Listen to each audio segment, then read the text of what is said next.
I am the antidote, the Narcan to your fentanyl. Woo! That's that super hot fire right there. Who is that? Who is that? KK47, my brother Caleb, featuring on an Ethan Thomas song. I got an album coming out in like a week and a half. Shameless little plug. KK47, my brother, on all platforms, listening to his music. I love it. So, my name is Ethan Thomas. Today, I wanted to talk about. Hold up, I'm getting comfortable. I wanted to talk about a few things. I wanted to talk about attachment, trauma bonds, and addictions, and really how attachment is just kind of like the blanket term for all of these things, right? So, first, little hairline reveal. What is attachment, or what attachment am I talking about? What I am talking about are emotional attachments formed out of lack. Lack of what? Lack of love at home, lack of support at home, lack of love for yourself. So when we're thinking these ways, and we've kind of been programmed by the environment around us, like say your parents really do not be showing you love, they don't shower you in affection and stuff, you're probably not going to talk very positively to yourself, because no one is talking positively to you. That's an important thing. I've talked about it a little before, but emotional attachments formed out of lack. Now, with addiction, these emotional attachments formed out of lack, you're getting that safety and comfort from the substance, as opposed to whatever the thing that is lacking.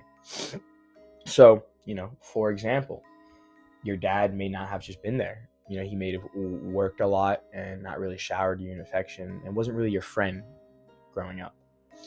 So what happens then is that you discover weed and you're like, wow, this makes me feel safe in my body and makes me feel good. Which, if you were a emotionally well and mentally well human being, you wouldn't need to rely on anything external, because you understand that everything is in you, that you are everything type shit. But we aren't perfect. Nobody's perfect.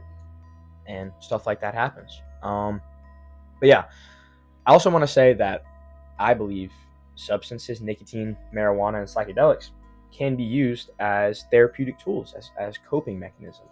That's only if you're using it as a coping mechanism. If you're just smoking every day, smoking weed just to smoke, you're delaying your growth. You're stagnating yourself. You're just putting all of that trauma and feelings behind you instead of putting it in front of you and moving through it type shit, like swimming. Yeah, I like that. Anyways, now I kind of want to, there's one other thing I want to say about addiction, actually. I don't look at anybody differently for what substances or whatever the hell they're doing, because everybody goes through it. And I'm not going to sit here and judge you for what you need to get through the day. It's just not my place. It's not my place. And why would I? It's not affecting me. Go crazy, man. Go crazy. But yeah. So using substances as tools would be like smoking weed with intention, or just anything with intention. Like, I'm going to hit this blunt with the intention of reliving some childhood trauma. Now, why would you even do that? Why would you even want to do that? So that you can go back and process those emotions. Wow, that really did suck when, like, my mom or my dad hit me when I was like 8 or something. Man, that sucked. But now you can go back and talk to that little person, because in my opinion, you got an ecosystem of little yous living in your soul, and they all need to be seen and heard. And oftentimes they're not. We suppress the things that we feel are childish or immature. So, for example, you could be in a relationship with somebody, and when you were a kid, you had a parent who would just leave for days at a time. So when this person doesn't respond to you back immediately, you're feeling unsafe. You feel bad. You're like, oh, the other shoe is going to drop. Everything's going to explode. Armageddon's here. I'm about to die. But what that is that's that little part of you screaming for attention. Like, hey, please look at me. The reason you feel this way is because this happened to us and we need to process that. That's all it is. That's all it is. So now I want to get into trauma bonds. And getting into trauma bonds, I'm going to use an analogy. Analogy preface.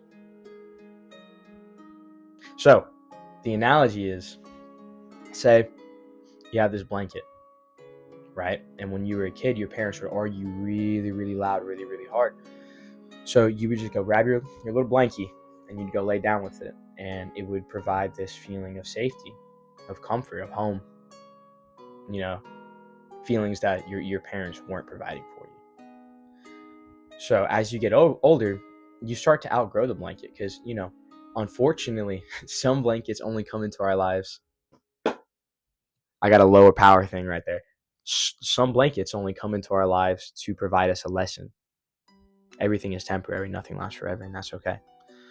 And you're looking around you, you're seeing these other blankets that would suit you better now. You're older, you're different, you've grown.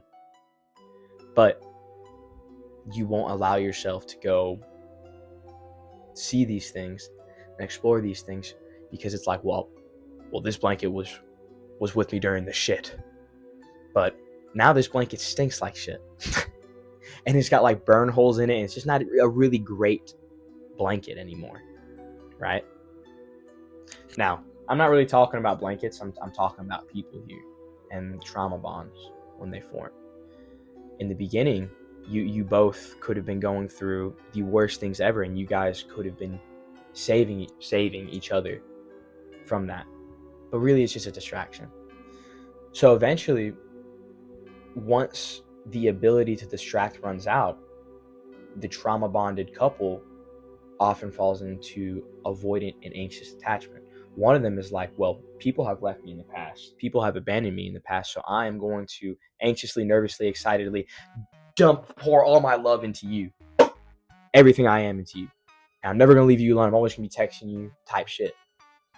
Now the other person, maybe they're like, well, I have a fear of vulnerability because I don't love myself yet. Because, people who get into trauma bonds don't love themselves. They don't know themselves. That's okay. That's okay. It's a lesson. Everything is a lesson. So the avoidant is like, well, I need to avoid this mirror that you're providing for me because it scares me. And then, avoidant anxious attachment cycle is real rough. It's real rough. But it's because, these two unhealed people created a love out of lack rather than a love out of love for themselves. Like, before you get into a relationship, you need to be whole. If you're looking for something, a need to be met that doesn't need to be met within a relationship, like a father's love, a mother's love, or avoiding a trauma, it's not going to last. It's probably going to be fiery, passionate, and it's going to burn out real quick. And it's going to leave you wounded. That's okay. That'd be a lesson too. So, how do you fix that? How do you heal that? All of these things: emotional attachment, addiction, and trauma bonds. You love yourself, and you love every single part of you. All those little yous that are screaming for something specific that just need attention, you go back, and even though it's uncomfortable to go back and remember those painful things, you go back for them. You go back and you can rewrite those stories in your head. Like, I know it was so scary. Just an example, like when your dad hit you. But now we're older now. We can protect ourselves. Like, I'm going to protect you. Just talk to yourself like you're talking to a little kid, because I feel like a lot of people like to ignore it, but we are always kids. The concept of an adult is a stupid concept. Really, the concept of an adult is just like someone who's lifeless and soulless. We should be children our whole lives, because there's a lot more whimsy and magic in that, in my opinion. But yeah, take care of your ecosystem, your internal ecosystem, all the little yous. Give them what they need and listen. Sometimes you make me feel invisible, but when I'm with you, I'm feeling all invincible. All the time, you're my only principle. When you're here, I'm feeling all invincible. Sometimes. Stop. All right. What?